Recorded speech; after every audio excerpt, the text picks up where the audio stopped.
Coucou YouTube, aujourd'hui on se retrouve pour une nouvelle vidéo pour vous parler de mon GOTL, et oui j'ai bien dit GOTL, pas GOTY, Game of the Life. C'est Final Fantasy X tout simplement. Dans une des vidéos précédentes je vous ai parlé, je vous ai fait un top entre guillemets de mes jeux coup de cœur, et lui était à la première place et pour une bonne raison. Comme je l'avais dit aussi, je vais me répéter, je sais, mais sur ce jeu, j'ai attendu plein de choses qui ont été entendues, entre guillemets. Évidemment, entre parenthèses, je n'ai pas mis les remakes de Final Fantasy VII, remake slash rebirth plutôt, et j'ai pas mis FF16 et les MMO, parce que déjà les trois derniers, je les ai pas fait. Et puis, on va pas tricher, on va pas mettre le remake, forcément, il sort du lot, voilà, c'est un monstre.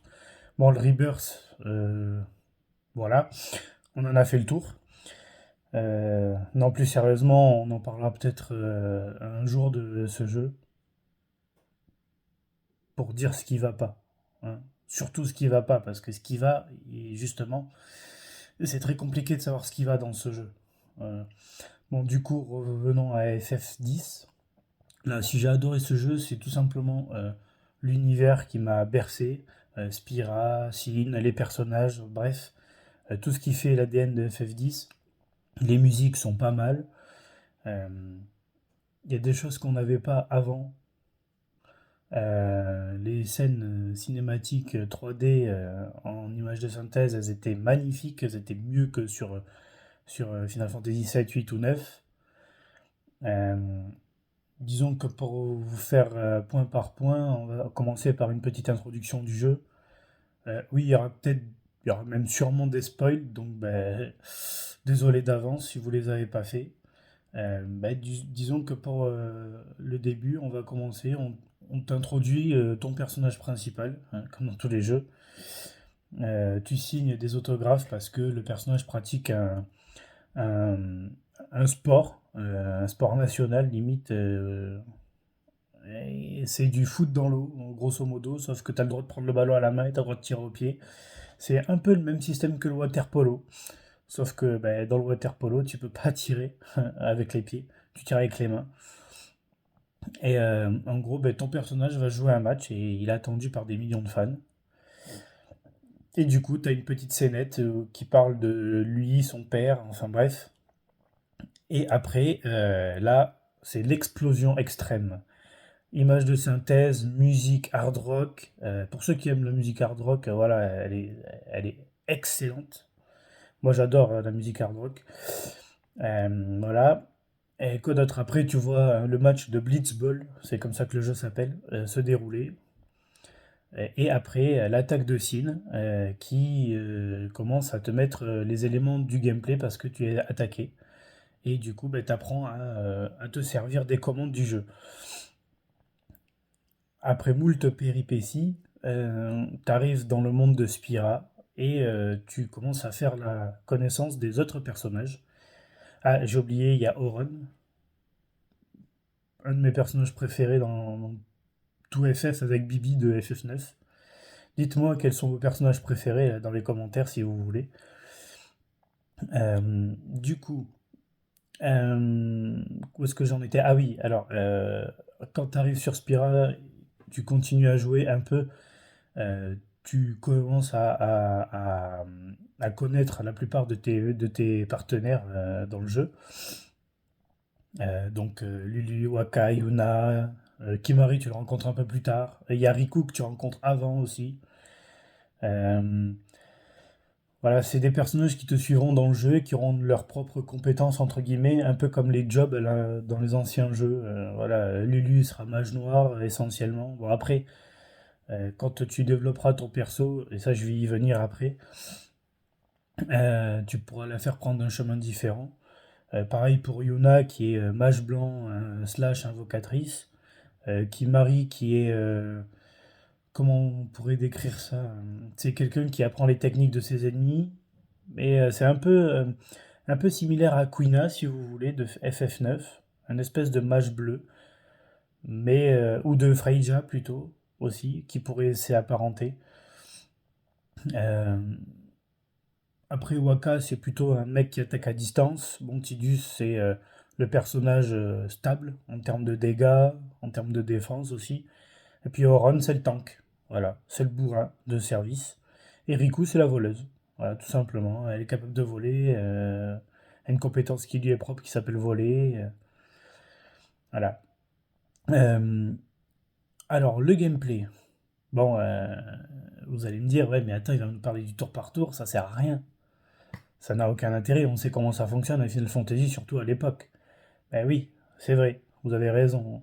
Mais il y a une petite différence. Il y a dans le gameplay, dans les combats, surtout plus précisément, euh,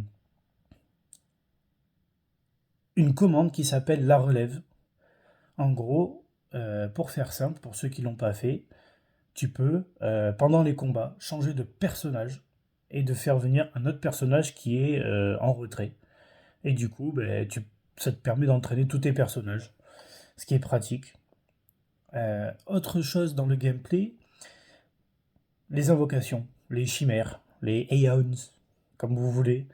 Euh, bon, ben, du coup, c'est Yona qui les invoque.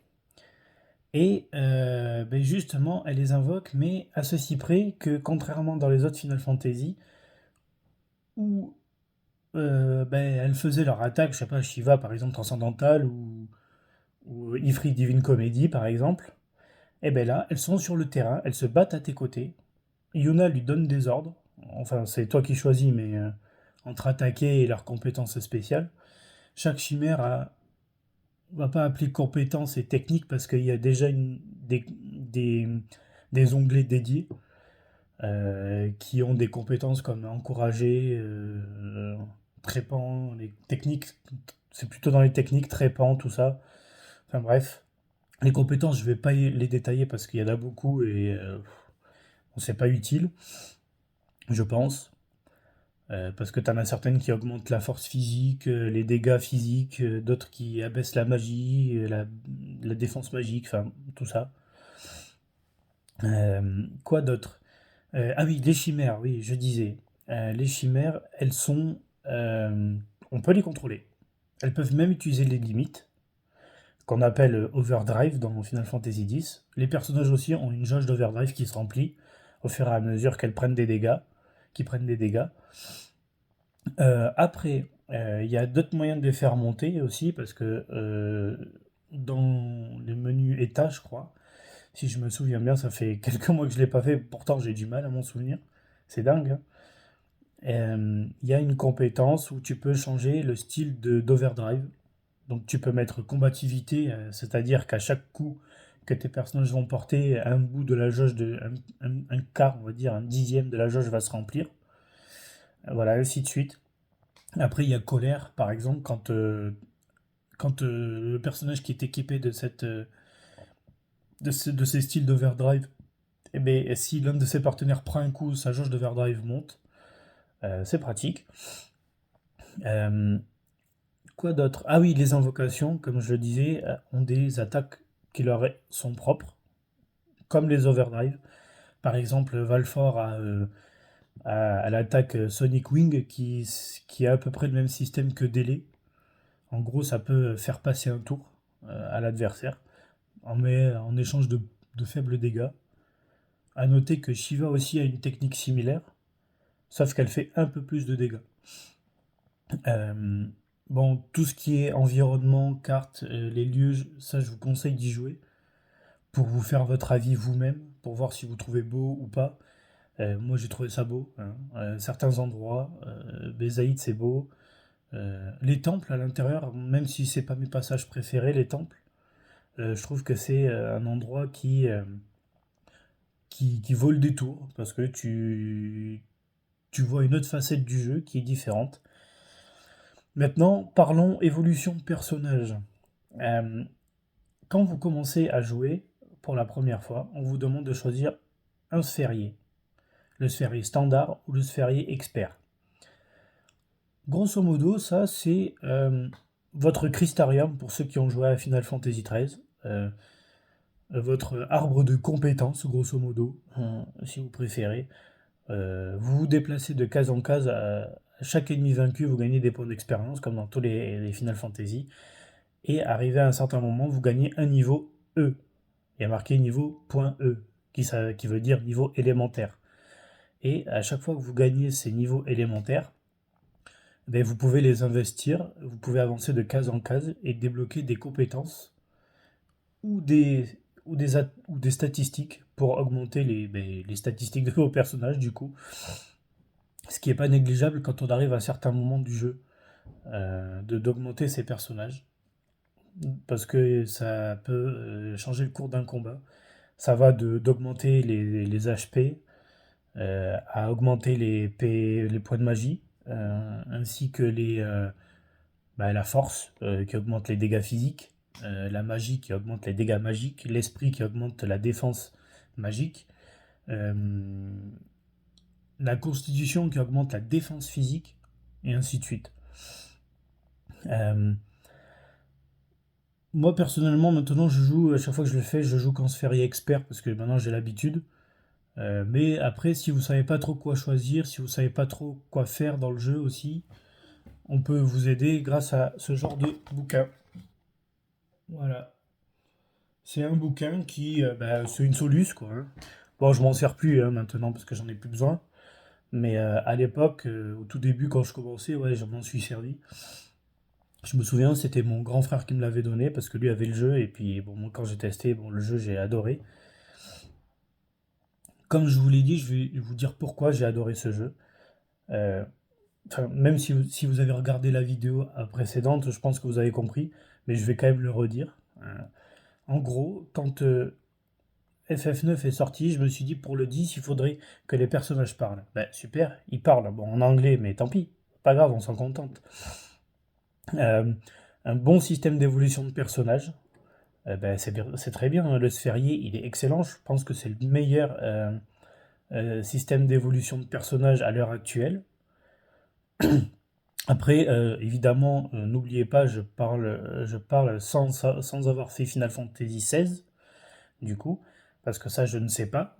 Un jour, je le ferai aussi pour voir un peu comment il est. Quoi d'autre?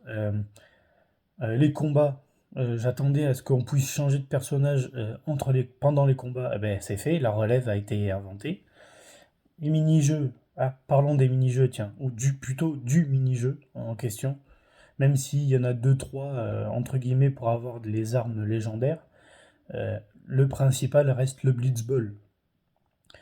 Alors le Blitzball, c'est quand même quelque chose de particulier, quand on comprend pas, c'est très dur. De toute façon, je pense que sur une Solus ou sur d'autres vidéos YouTube, hein, je pense que vous pouvez avoir des tutos, des infos, enfin bref. Moi, je vais pas rentrer là-dedans, mais en gros, euh, je- il est aussi bien que le triple triade de FF8. Après, s'il y en a qui le trouvent mieux, ça c'est à vous que ça regarde, hein, mais puis bon, je vous en voudrais pas, je serais aussi d'accord avec vous, hein. Ils se tapent tous les deux en termes de mini-jeux cool. Euh, les antagonistes. Les antagonistes. C'est important, enfin l'antagoniste principal plutôt, parce que c'est celui, enfin les antagonistes principaux, il y en a deux plutôt, qui nous suivent tout au long, entre guillemets. Ben, Seymour, que vous allez combattre, est très casse-pied à certains moments. Bon, pas la première fois, pas les deux premières fois, on va dire, mais quand on le combat au Mont Gagazet et dans Sin, c'est très très très compliqué. Et ben, le deuxième protagoniste, je viens de le dire, c'est Sin, hein, quand même. C'est c'est une grosse entité qui a été créée par, par des gens pour punir ceux qui utilisaient les machines.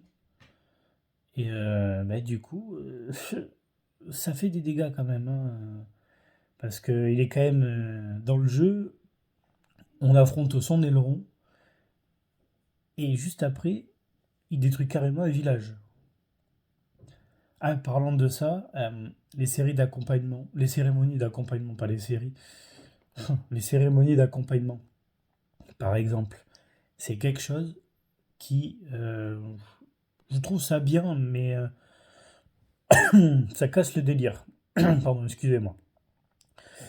Mais autrement, le jeu reste très très bien. Ah, pour le Blitzball, on peut recruter des joueurs. C'est un peu comme si tu faisais un mercato, quoi. Tu peux recruter un gardien, tu peux recruter des joueurs de champ. Évidemment, vous avez Tidus comme joueur. Euh, Vous pouvez avoir Waka après un certain moment du jeu, qui est pas horrible comme joueur. Il est même plutôt correct. Je vous conseille de le tester. Mais après, si vous voulez des joueurs intéressants, vous pouvez soit utiliser les Bézaïdes, qui ont quand même des joueurs, à pas dire pas mauvais, mais enfin, disons qu'il y a largement mieux ailleurs, hein. Déjà, ben, le gardien des Helvet Sykes, Lumnik, qui est le meilleur gardien du jeu, hein. Quand tu tombes contre les Helvètes, c'est très compliqué de pouvoir mettre un but. Donc déjà, si tu arrives à perdre 15-0, c'est déjà très très bien. Euh, Quoi d'autre? Après, la plupart des joueurs et gardiens se trouveront à Lucas, la ville où vous pouvez jouer au Blitzball justement. Quoi dire de plus? Ah oui, vous avez une quête pour des armes légendaires aussi. Il faut des sceaux et des symboles, genre Vénus, Mars, Jupiter. Euh, Qu'est-ce que je pourrais vous parler d'autre? Après, j'ai rien qui me vient, donc si jamais vous avez quelque chose, n'hésitez pas à me le dire dans les commentaires. Mais je pense que j'ai fait le tour des plus importants. Euh, et c'est pour ça que je voulais vous en parler, parce que bon, c'est un jeu qui m'a suivi et qui me suit encore, hein, d'ailleurs. Comme je vous l'ai dit tout à l'heure, j'y ai joué il y a peut-être 3 ou 4 mois, même si je me souviens plus de certains passages. C'est bizarre, hein, ça. Me demandez pas pourquoi, mais ça m'arrive. Ça m'arrive comme ça quand un jeu me plaît bien et des trucs comme ça. Il n'y a pas moyen que je me souvienne de certains passages ou des trucs comme ça. Par exemple, pour Yakuza Like a Dragon, Infinite Wells, là, il y a des passages, je m'en souviens plus. Pourtant, je le trouve excellent ce jeu. Donc voilà. N'hésitez pas à me dire ce que vous avez, ce que vous pensez du jeu. Vous aussi, ça m'intéresse. Pour voir si vous l'adorez ou au contraire vous le détestez. Bon, voilà, n'insultez pas ceux qui adorent ou ceux qui détestent, ça n'a aucun sens. Juste essayez d'être constructif, voilà, ce serait cool. Et puis ben, au final, je ne l'ai pas fait sur les autres vidéos, mais n'hésitez pas à vous abonner, ça m'aiderait un peu quand même. Je dois pas vous mentir quand même, ça aide un peu d'avoir des abonnés. Donc n'hésitez pas, c'est gratuit, hein, de toute façon, vous payez rien. Bon, je vais pas vous mettre un flingue sur la tempe parce que ça sert à rien. Et ben, du coup, on se retrouvera pour une autre vidéo et j'espère qu'on pourra parler d'autre chose d'aussi intéressant. Et ben, n'hésitez pas à me dire si il y a des jeux qui vous ont marqué à vous et peut-être que j'en parlerai si je les connais assez bien. Ou alors il faudra que je les teste et après on en parlera, il n'y a pas de problème. On verra. Voilà. Dites-moi. Du coup, sur ce, je vous laisse et je vous souhaite une agréable journée et peut-être un autre épisode. Ciao!